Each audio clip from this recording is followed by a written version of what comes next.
Thank you very much, Brent. I trust that if you can protect Intel, we have hope.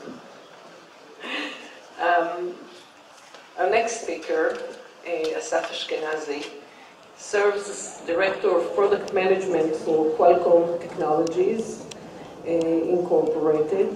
In this role, he is responsible for the oversight of all security products related to Qualcomm business, including mobile computing and Internet of Things.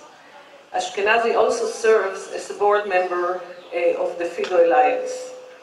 Prior to his product management role, Ashkenazi served as lead security architect, defining Qualcomm's security solutions. Ashkenazi has more than 15 years of security experience spanning across business management, strategic marketing, and engineering. He began his career at Motorola Semiconductors, working on innovative security hardware for mobile and embedded devices.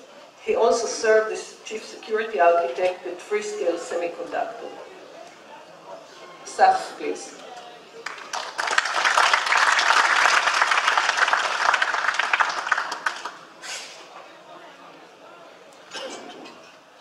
So I decided not to stand on the podium, so I can see how much time I have left. So I'm going to talk about the human factor, and how do we have, or how do we address the problem of the human factor in security, and how cognitive technologies in humanizing the interface between machines and humans can improve security. So when we look at what is cognitive technologies and how we humanize interfaces, usually if you need to put it, if you take it as on a nutshell, you have the perception, and this is where the device or the machine gather information. It can hear, it can see, it can use other sensors on the device to realize what's going on in the environment. And then it learns. This is the reasoning part.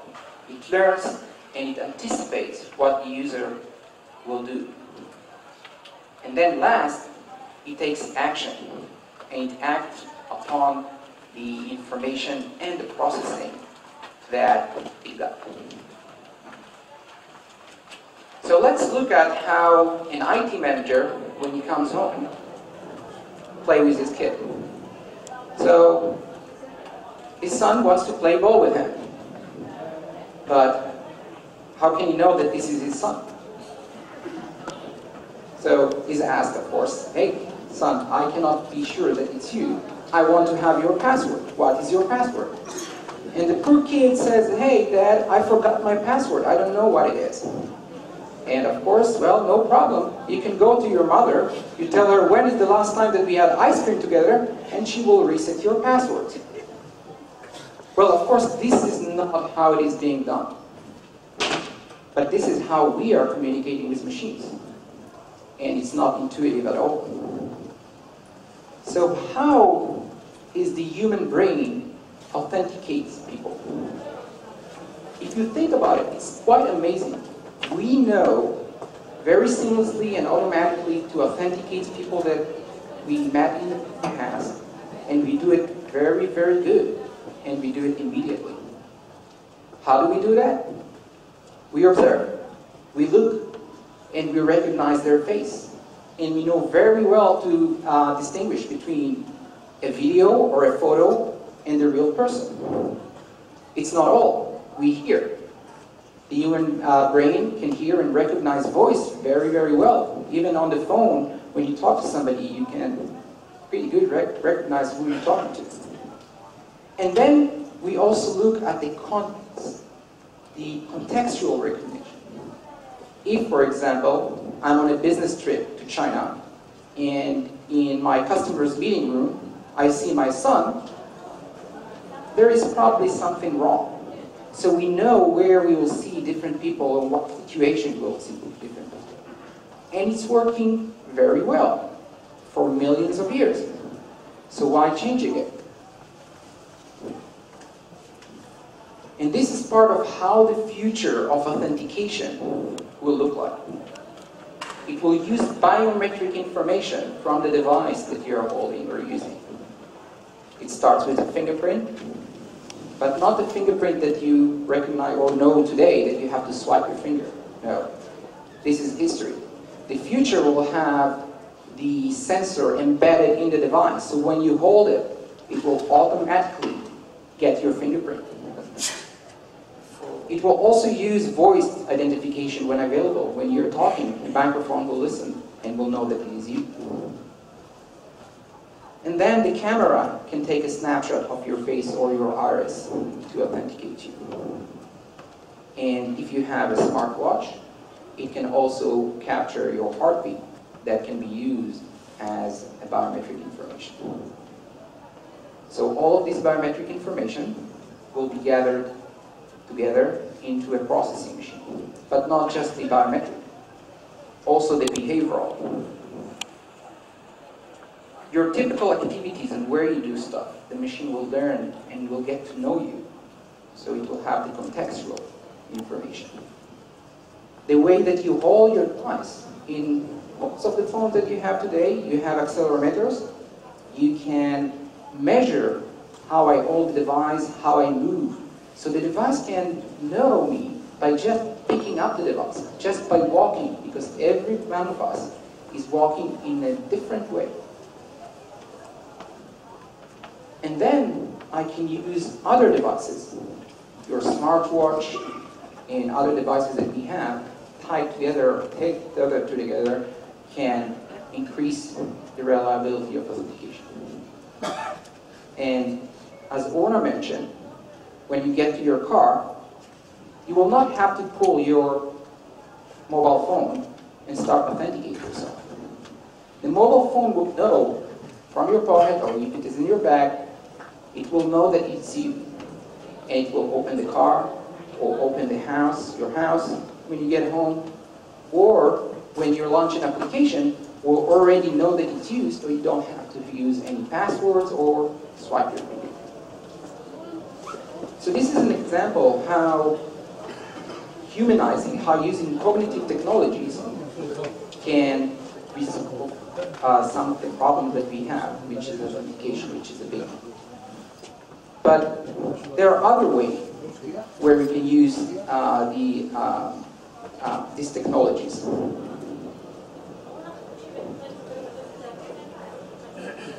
Let's look at or if you observe learn the recent big attacks on data centers, you will learn that most of them started from a targeted phishing attack or a targeted device of an individual, a contractors, or an employee in the organization that allow the attacker to get the first way into the IT system. And a lot of this today are based on phishing attacks. As our security solutions become more sophisticated, attackers are going after the human factor, trying to trick people to give them information that will be used to attack the organization.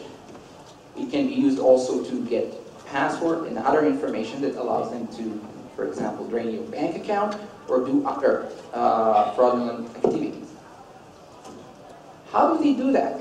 How do they trick us?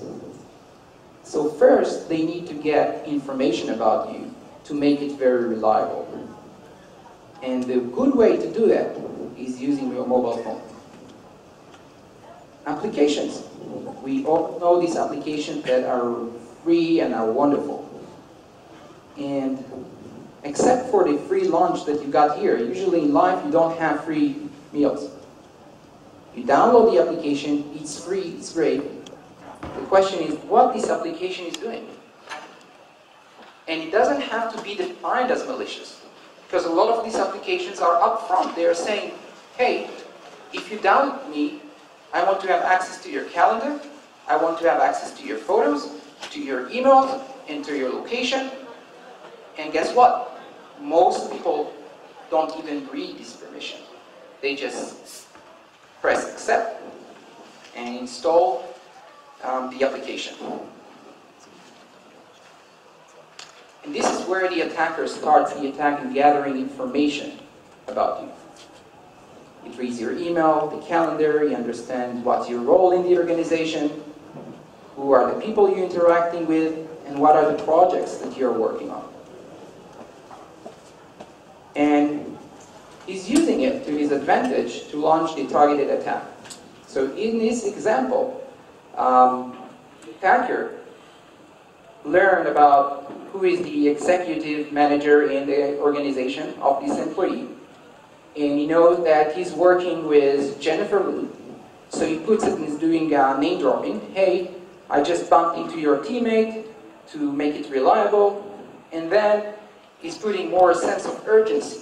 Say, hey, I'm in a very important customer meeting. I need to get this data, and please send it to me immediately. And by the way, I have some problem to access my email, so if you can send it, please, to my private email address. And this is where employees are getting tricked. They're sending information. So how does the future look like in terms of preventing or mitigating this kind of attack?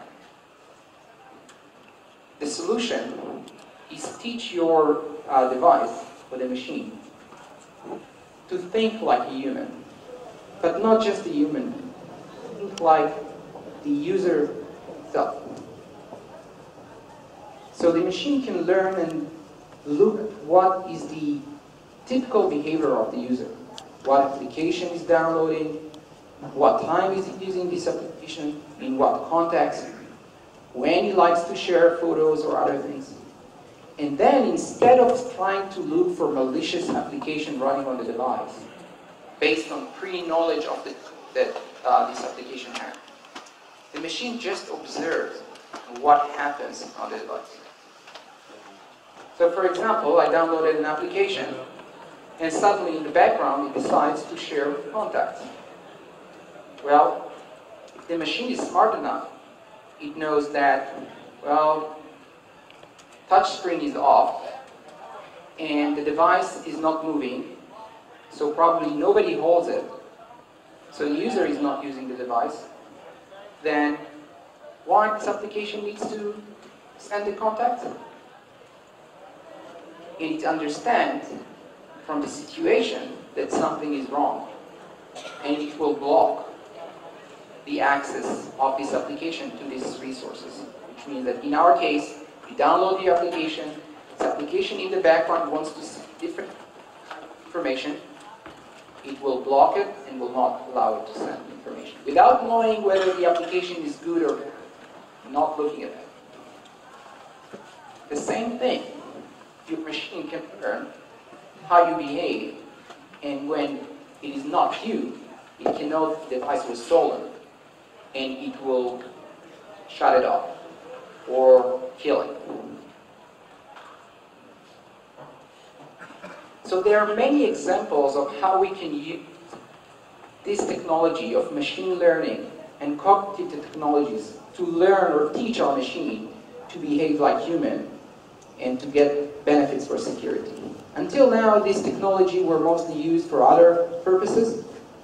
However, this is the time to get this technology and let it help us with security. Every one of us here has a supercomputer in his pocket, and we can use it to provide better security through these technologies. And these technologies look like science fiction, but it's not. It will come pretty soon.